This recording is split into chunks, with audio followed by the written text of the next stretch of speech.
خير الخلق قدوتنا تعال وزر وشاركنا وقم بالخير سابقنا لقانا في ابن تيمية وخير الخلق قدوتنا لقانا في ابن تيمية وخير الخلق قدوتنا لقانا في ابن تيمية وخير الخلق قدوتنا. بسم الله الرحمن الرحيم. الحمد لله الذي خلق الإنسان في أحسن تقويم وأمده بالفهم وحباه بالتكريم سبحانه. رفع شأن العلم فأقسم بالقلم وامتن على الإنسان فعلمه ما لم يكن يعلم. وأشهد أن سيدنا محمدًا عبد الله ورسوله. اللهم صل وسلم وبارك عليه وعلى آله وصحبه أجمعين. أما بعد. We're talking about the wajibat of the wudu. And we left off on the author's statement, وَأَمَّا الْوَاجِبُ فَغَسْلُ الْأَعْضَاءِ الثَّلَاثَةِ. The obligatory acts of wudu are washing the three parts. We mentioned that they're so obvious that they're obvious in the verse that he didn't even specify them.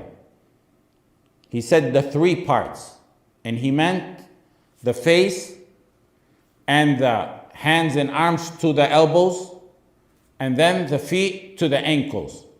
He mentioned them together because the commonality between them, as we said, is that they're all acts of wudu that must be washed. We took the face and what pertains to it. We finished with that, alhamdulillah. We took the hands and the arms up to the elbows and what pertains to it. The third act of wudu and where we left off was the feet to the ankles. The verse in Surah Al-Ma'idah is very clear on that. Number 6. Then there's a hadith in Bukhari specifying washing the feet. And every single complete description of the wudu of Rasulullah sallallahu alaihi wasallam mentioned washing the feet, like hadith Uthman radiallahu an, hadith Abdullah ibn Zayd, hadith Ibn Abbas, and hadith Abu Hurairah radiallahu anhum ajma'in.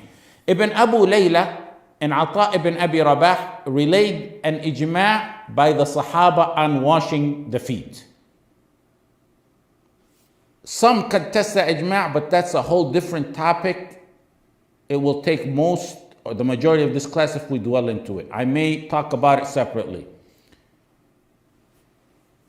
Just like we went over the issue of the hands and that it reaches and must include the elbow, ila al-marafiq, here washing the feet includes the ankles, the ka'bayn. What we took last week on including the elbows applies here in including the ankles. Same exact issue. Number 2, what we took last week on the more correct opinion of not going past the elbows. Remember when we talked about the adud? It applies here in not going past the ankles. Number 3, what we took earlier on washing once or twice or thrice several classes ago applies here. So alhamdulillah, there's no need to go over those 3 issues again. A simple point though that I wanted to add pertaining to that detail is that even though it's confirmed that Ibn Umar radiallahu anhu washed his feet 7 times, most of the time he only washed it thrice. 7 may have been done ihtiyat, precautionary. It wasn't known from the Messenger sallallahu alaihi wasallam or any of the other Sahaba, with the exception of Ibn Umar radiallahu anhuma, that went over 3 times. And it was only sometimes that he did so. Hadith Uthman in Sahih Bukhari specifies 3 times.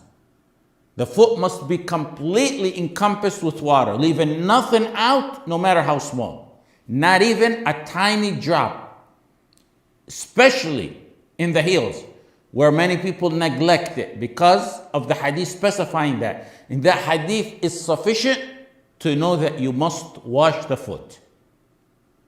Whether, as we said earlier, there's an ijma' or not. When the Messenger sallallahu alaihi wasallam saw some of the Sahaba performing wudu with their heels, a commonly neglected and forgotten spot, when he saw that it was dry, in Sahih al-Bukhari and Muslim, the Messenger sallallahu alaihi wasallam addressed them in a loud voice twice or thrice, and he said, "Woe to your heels from Jahannam.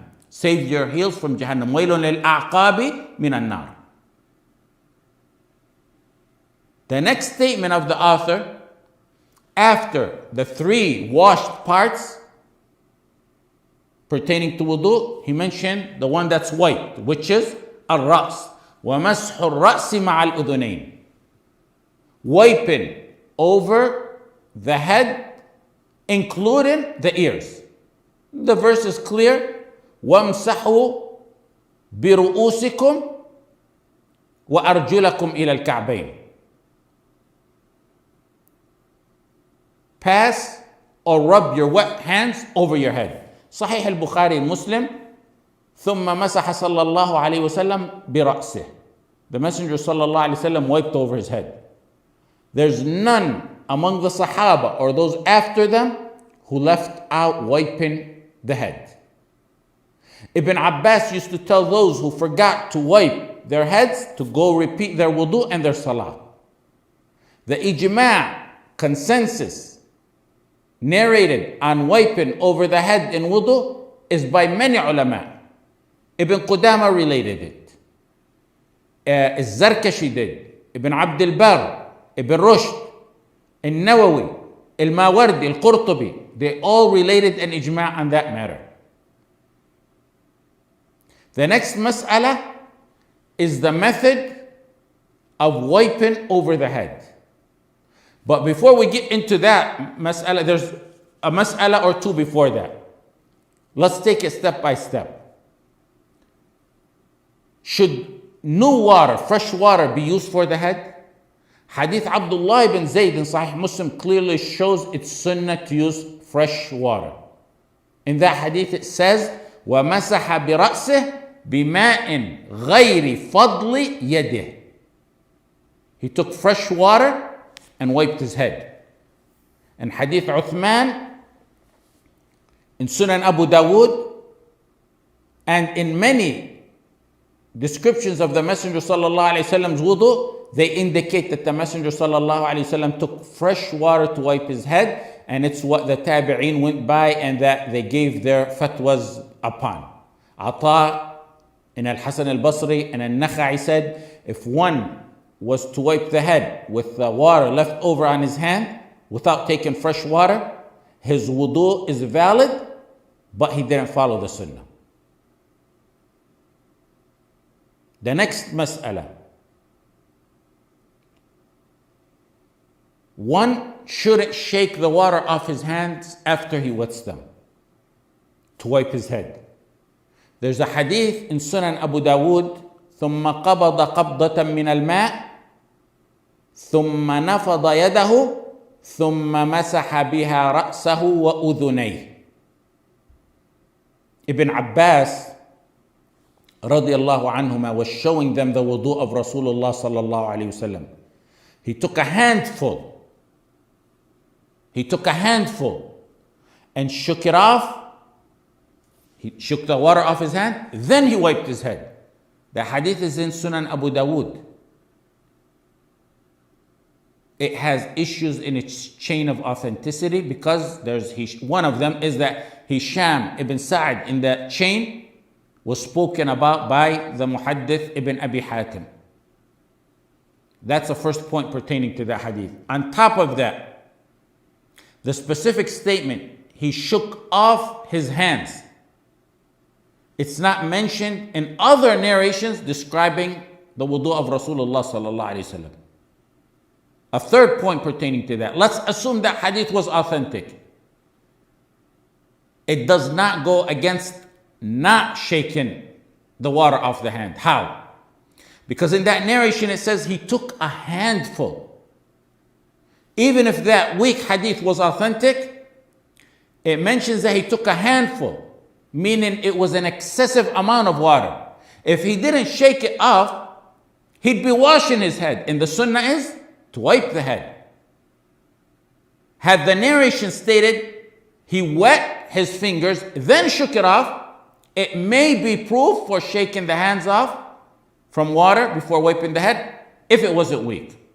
That's a delicate observation within the method that one needs to pay attention to. The bottom line is, one who wets the hands shouldn't shake off the water for the proper sunnah.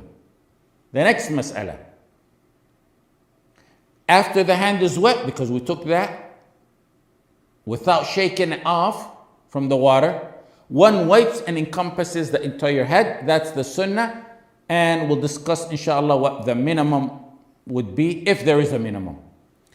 The sunnah is to pass the wet hands over the head from the front to the back and vice versa, bringing them forward again to the front, one time. That's considered one time, even though it's going back, then forward, because going back is wiping the outer top part of the hair, and going forward goes inside the hair. There's the hadith, Abdullah ibn Zayd في الصحيحين ثم مسح رأسه بيديه فأقبل بهما وأدبر. He began from the front and took his hands back to the back of his head, then brought them to the front again where he had started. Imam al-Nawawi rahimahullah said there's an ijma' on the sunnah of that method. The wording of that hadith in Arabic is somewhat confusing in where you start. From the front, then you go to the back, or the back, then you go to the front. Aqbal in Arabic means to come to the front. And adbar means to go to the back. The hadith says, فَأَقْبَلَ بِهِمَا وَأَدْبَرَ. So the literal wording of the hadith may mean he started in the back, then went to the front, and then went to the back again. Some ulama say the waw here and is not the waw of showing order. Ibn Daqiq al-Eid and others said, فَأَقْبَلَ بِهِمَا وَأَدْبَرَ depends on how you look at it. Aqbal and adbar could mean either way, starting either way, in the context of wiping the head over here. But he said what would clear the issue is to consolidate between the ahadith on this matter. There's other narrations that specify that the Messenger sallallahu alaihi wasallam specifically started from the front. We divert this narration for أَقْبَلَ بِهِمَا وَأَدْبَرَ to mean that he went from the front to the back and the back to the front because of the other narrations that specify that. If you notice, doing it that way, as we said, going back wipes the outer part of the hair, and going back again does the internal part of the hair. That's generally good for a person with short hair. Al-Iraqi, Imam Ahmad and others mentioned for those with longer hair that they can wipe the whole head from the front to the back without moving the hair from its position and without having to reverse and go back to the front again.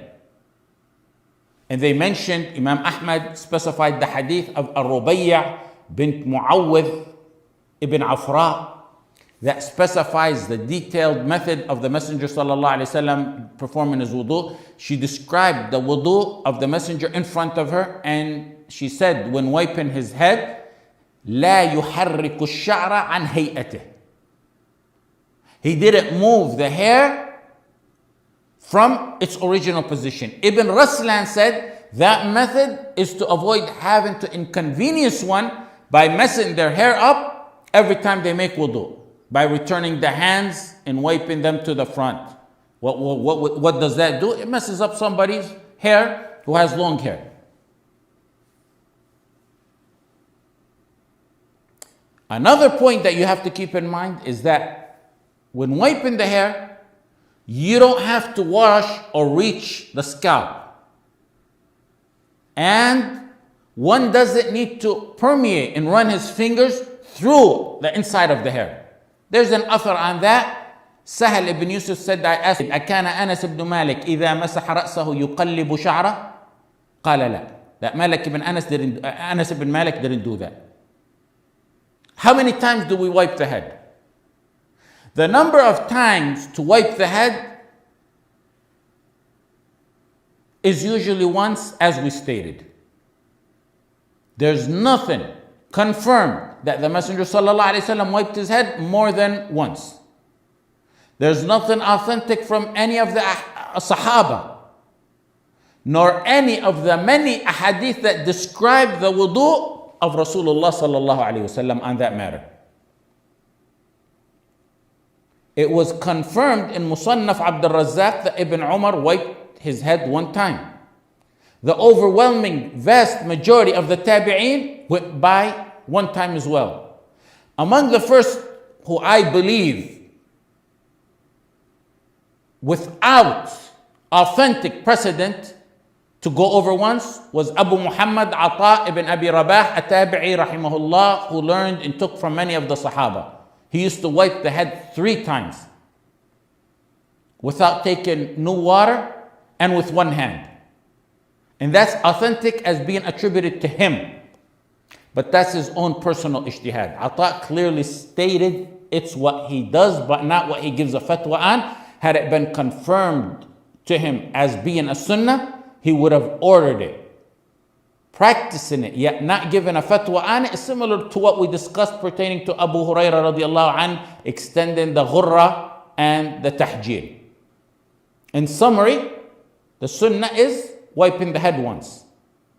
It's the action of the Sahaba and their sayings, as well as the overwhelming vast majority of the fuqaha.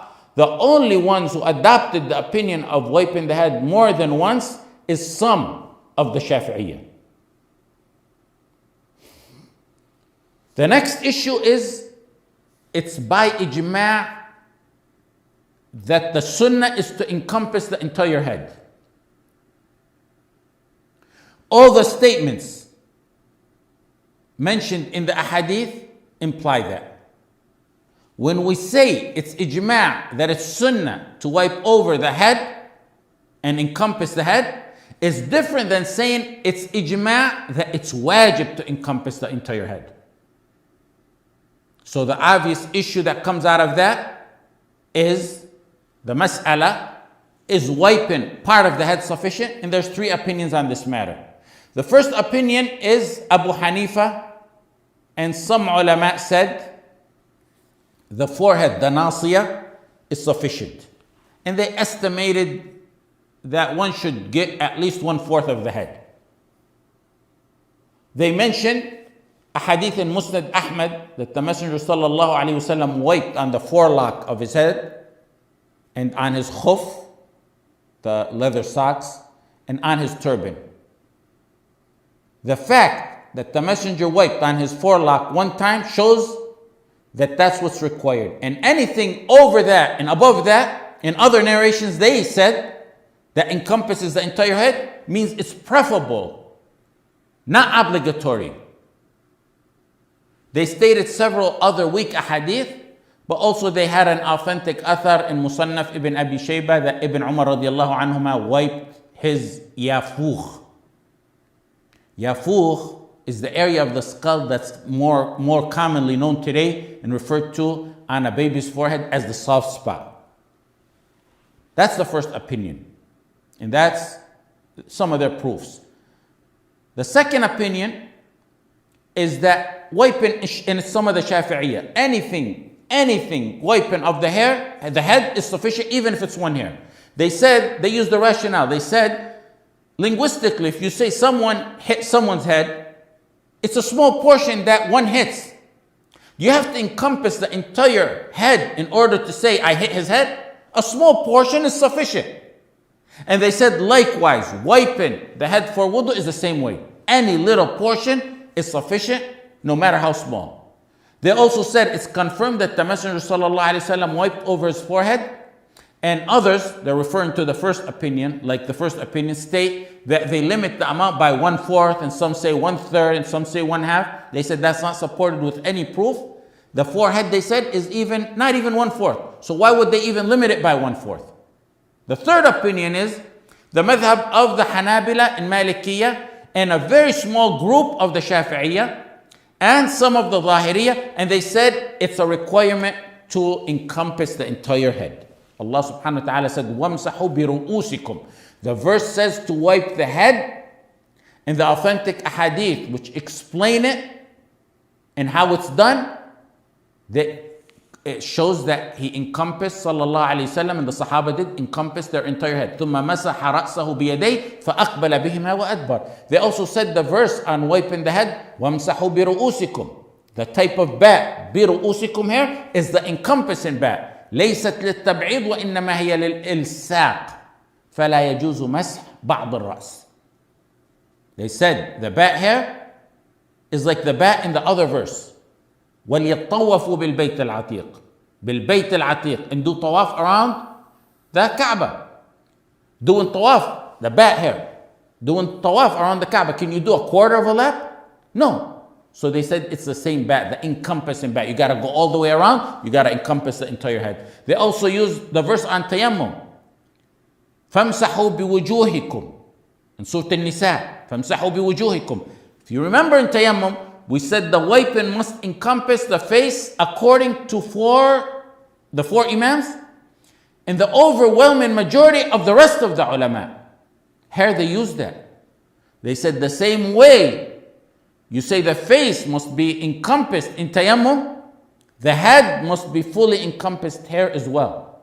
بِوُجُوهِكُمْ in wudu is like بِرُؤُوسِكُمْ in tayammum, the same bat. The rajih on this matter is that the head should be fully encompassed. And I'll give a few reasons to support that. First of all, the problem is mainly with the bat, with the understanding of the bat.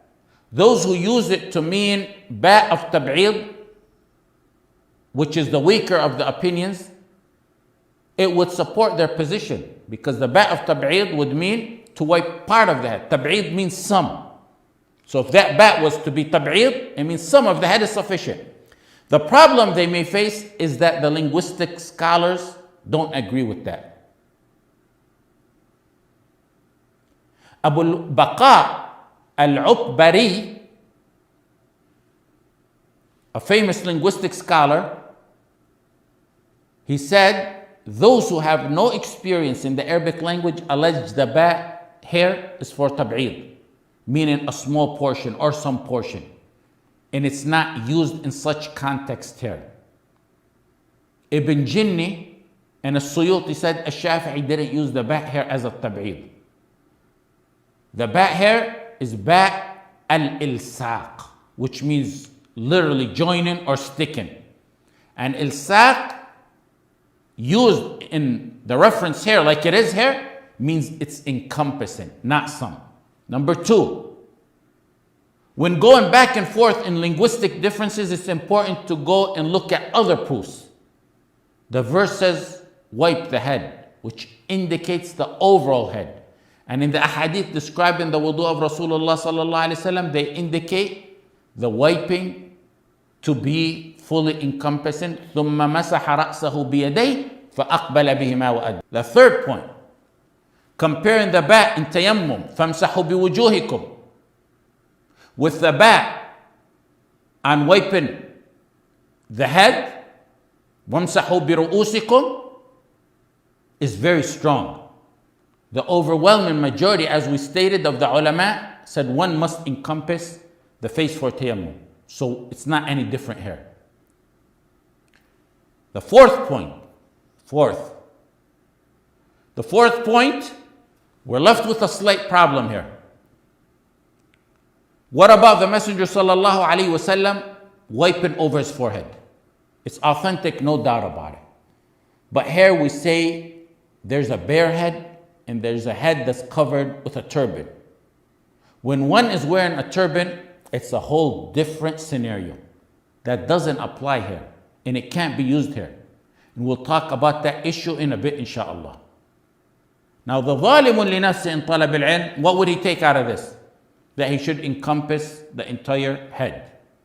المقتصد and السابق بالخيرات in طلب العلم takes all that which we took and comprehends it, so he may convey it and base upon it in the future. The next mas'ala here, if one has long hair, do they go all the way to the bottom of the hair? Sa'id ibn Musayyib said, a woman is like a man in the ruling pertaining to wiping over the hair. So what is that ruling? Hanafiya, Shafi'iyya, and Hanabila stated that the hair doesn't need to be wiped beyond what falls, but beyond what's under the head part. If the hair is shoulder length or below, like mine was, if you remember when I was released from prison, it was beyond halfway down my back, the level of wudu would be to stop right here. If someone wipes below the head area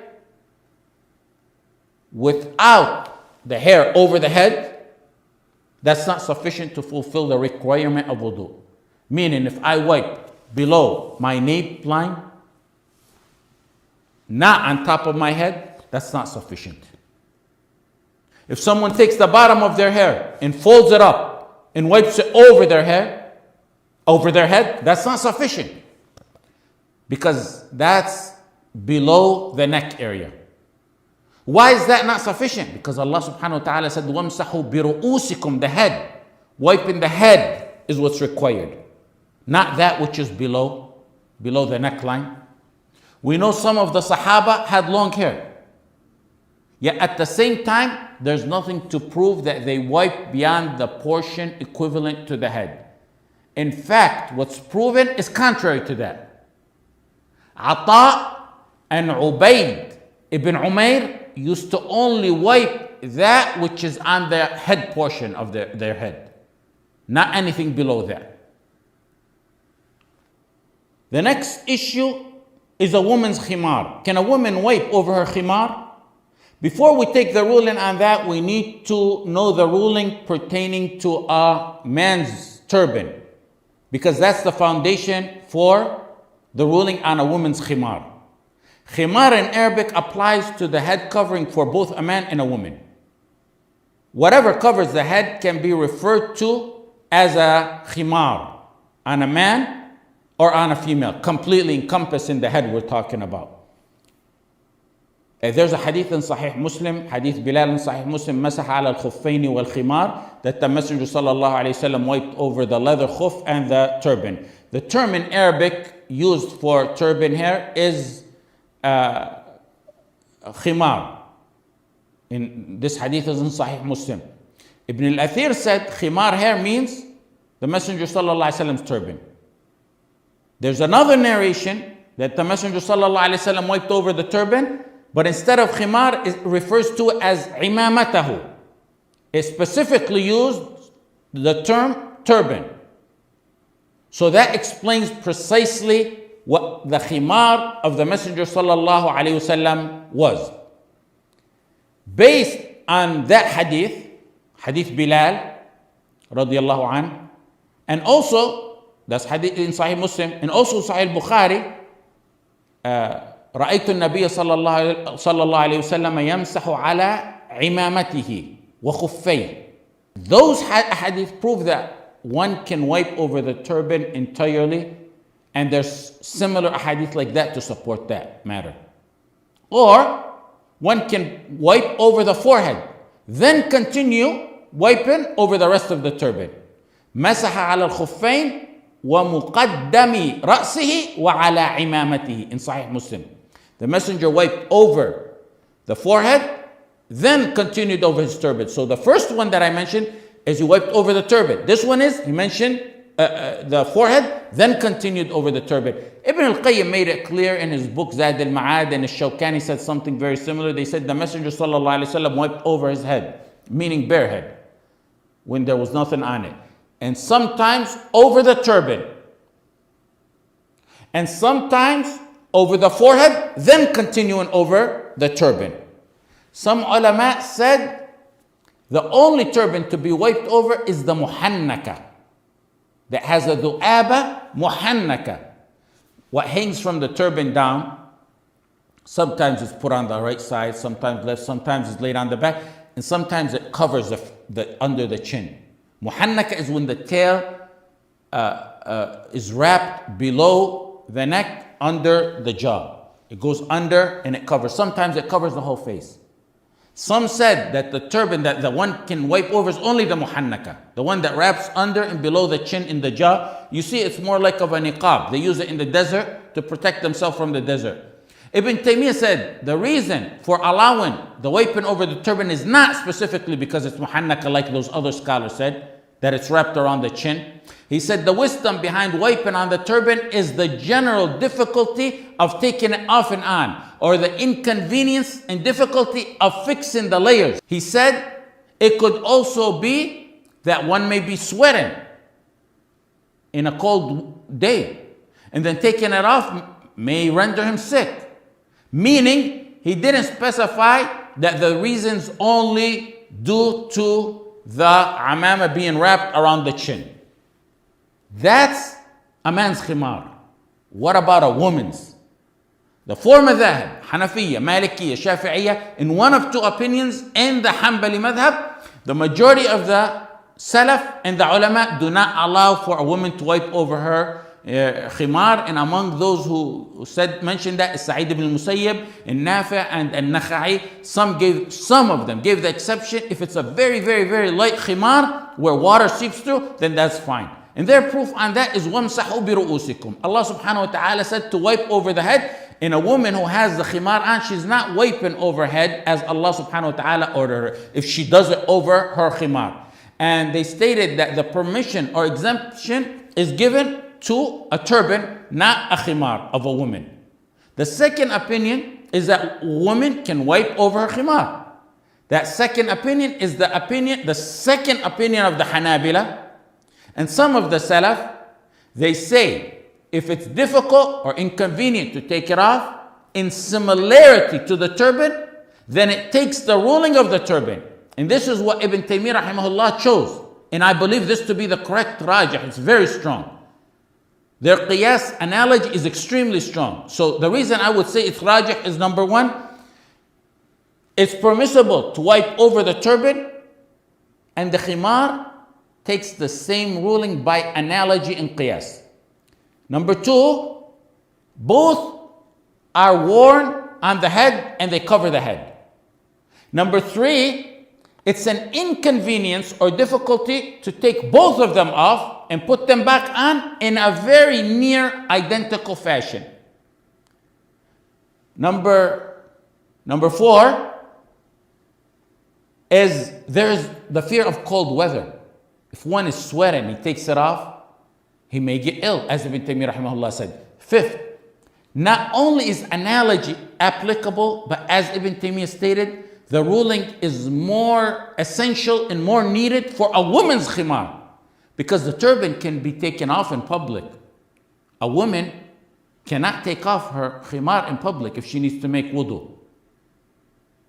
So it's more essential for the woman's khimar than it is for a man's turban. The sixth point is that it's been reported by Salama radiallahu anha that she wiped over the khimar. The next mas'ala is wiping over the nape of the neck. Mashul qafa. There's no confirmed authentic narration of wiping the nape, which is the back of the neck. It's called al-qafa, the spot in the back where the hairline ends, or you could say the hairline begins, depending on how you look at it. Abdullah ibn Zayd, the hadith of Abdullah ibn Zayd on wudu in Sahih al-Bukhari and Muslim, أقبل بهما وأدبر بدأ بمقدم رأسه ثم ذهب بهما إلى قفاه ثم ردهما ثم ذهب بهما إلى قفاه ثم ذهب بهما إلى قفاه. Abdullah ibn Zayd, showing the wudu of the Messenger sallallahu alaihi wasallam, wiped his head from the forehead all the way back to the back of his head to the nape, the spot where the back of the hairline ends or begins. That hadith doesn't mean that he wiped the nape area. It means he went towards the nape of the neck, not including the nape of the neck.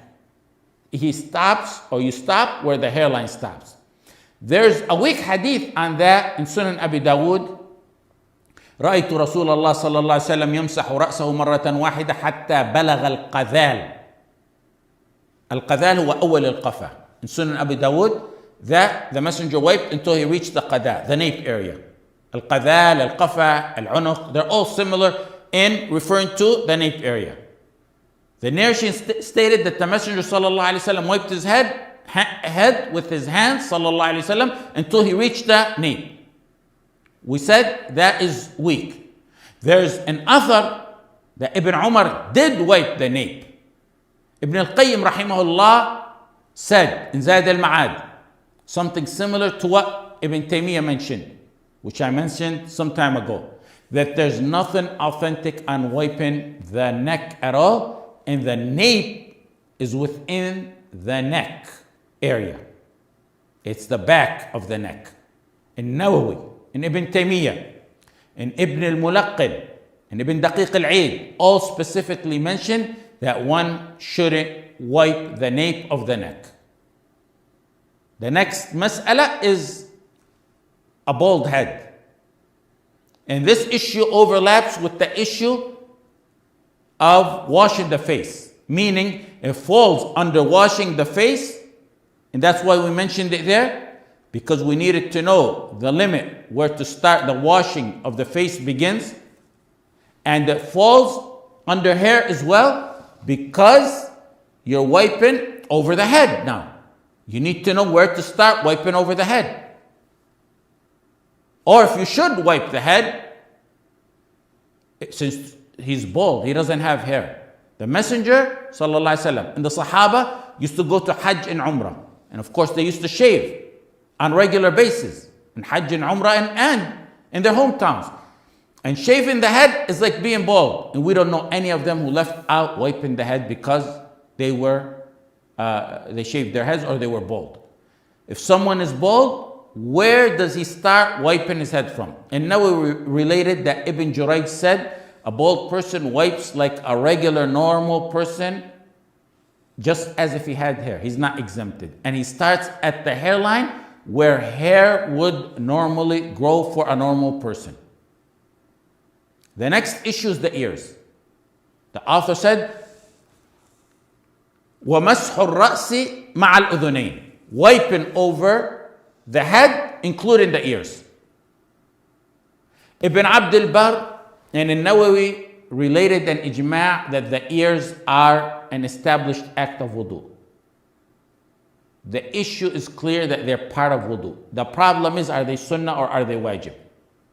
When we say it's an established act of wudu, it means it's part of wudu. But the ulama are split on whether it's sunnah or wajib. Wiping over the ears in wudu is mentioned in the description of the wudu of Rasulullah sallallahu alaihi wasallam by many of the Sahaba, like Abdullah ibn Amr ibn al-As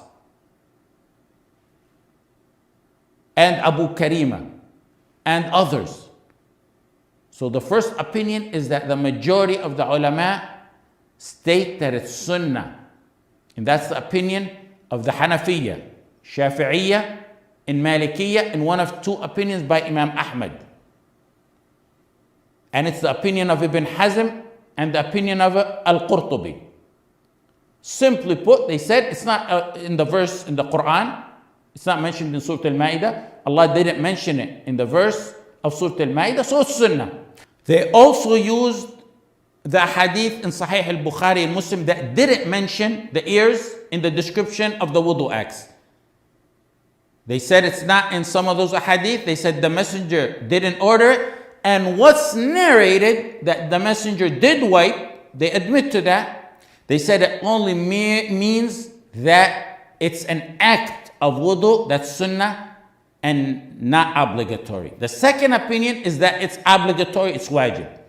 That second opinion is the opinion of the Hanabila, and the second opinion of some of the Malikiyya, and the opinion of Ishaq ibn Rahawayh. They said the continued persistence of the Messenger sallallahu alaihi wasallam wiping his ears in the description of his wudu is a description of the verse in the Quran, and that makes it wajib. And they used from Muwatta Malik a hadith. The meaning of the hadith is that when washing the ears, the sins drop out of the ears. But that's a weak mursal hadith. The rajih, I believe they are sunnah. One should never neglect them but I don't believe, based on the proof, that they elevate to the level of being a fard. And the reasons would be, number one, not all ahadith showing the description of the wudu of the Messenger ﷺ specify wiping over the ear.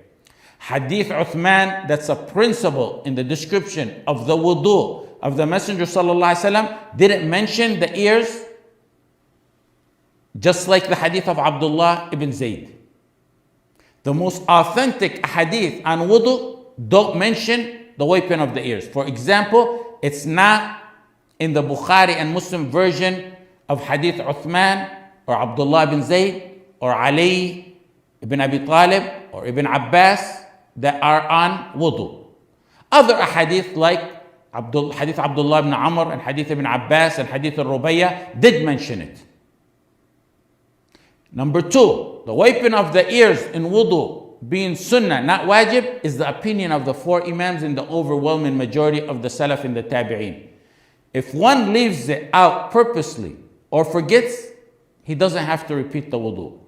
In fact, it's such a strong opinion that some ulama, like An-Nawawi and Ibn Jarir and Ibn Abd al-Barr, said that it's by ijma', by consensus, that the ears are sunnah. But that ijma' may not be quite accurate. But it shows you that it's such a strong opinion. Number three, in Sunan al-Bayhaqi, Ibn Mas'ud ordered the ears to be wiped. But likewise, that could be taken as a mustahab. That order could be taken as a mustahab or a recommendation. It's not clear to be taken as a wajib. Number four, Anas ibn Malik, who knew the Messenger ﷺ closely and helped him in his wudu and was his servant, would have clearly conveyed it if it was wajib. Number five, it's not included among the actions of wudu in the verse on wudu in Surah Al-Ma'idah. So that, along with the other points that we mentioned, gives it some weight to being a sunnah. The sixth point, the narration in Musannaf Abd al-Razzaq, which is an authentic statement by Ibn Umar, the ears are from the head, that can be answered from two avenues. The statement doesn't necessarily entail that it's wajib. It could mean that it's mustahab.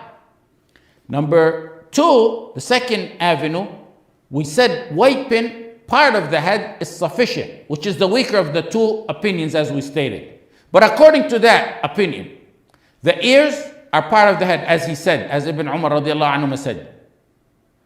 Then if one leaves them out, it's not a problem, because they only requested 1/4 of the head to be wiped.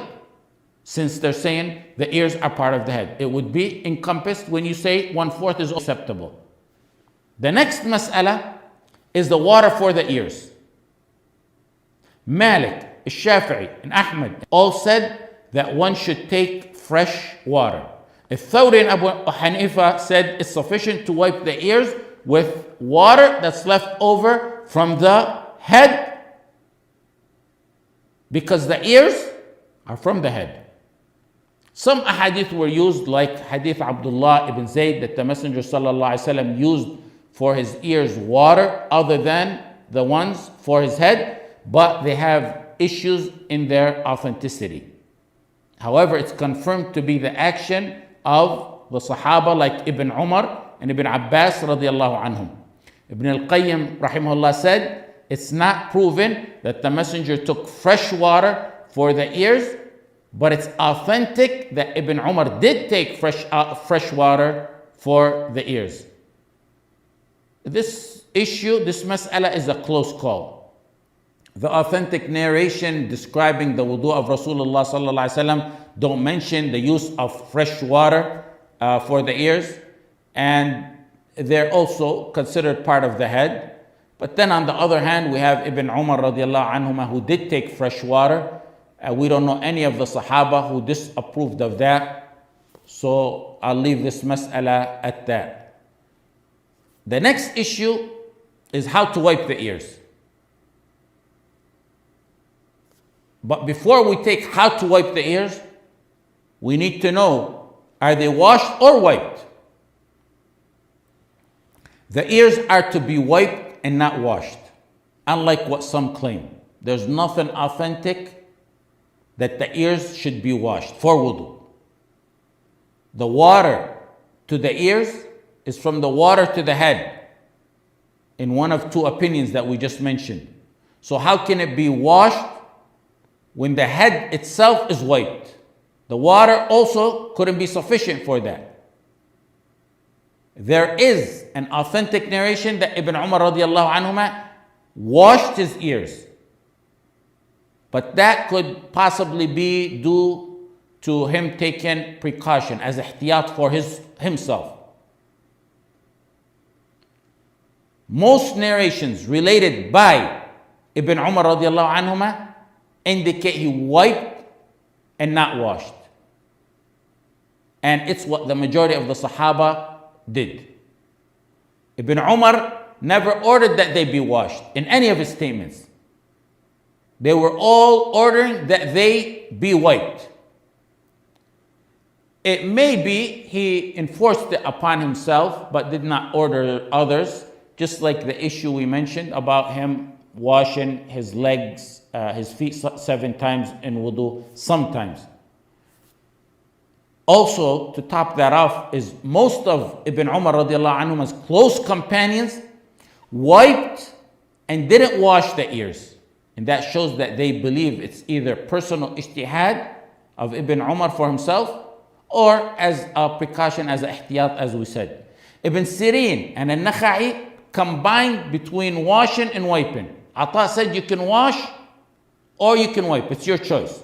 Al-Sha'bi and Ishaq said wash the external part of the ear with the face and wipe the inside part with the head. The inside part, the one that's near the head. Wipe that with the head and wash the outside one with the face. That's his opinion. The bottom line is that it's clear that the ears are to be wiped and not washed. Now the next issue is how do we wipe them?